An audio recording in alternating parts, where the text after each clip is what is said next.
Step 2 వచ్చేసరికి for suppose మీకు ఇప్పుడు ఇంకో ఫోల్డర్ యాడ్ చేసుకోవాలని ఉంది. For suppose logos folder create చేసుకోవాలని ఉంది.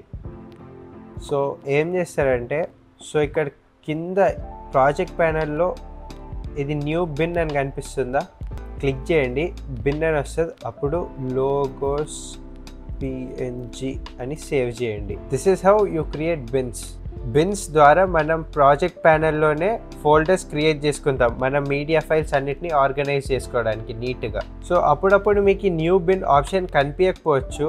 The reason behind it is, ఒకవేళ ఈ ప్రాజెక్ట్ ప్యానెల్ చాలా చిన్నగా ఉందనుకోండి, అది ఇక్కడ రైట్ సైడ్ హైడ్ అయిపోతుంది.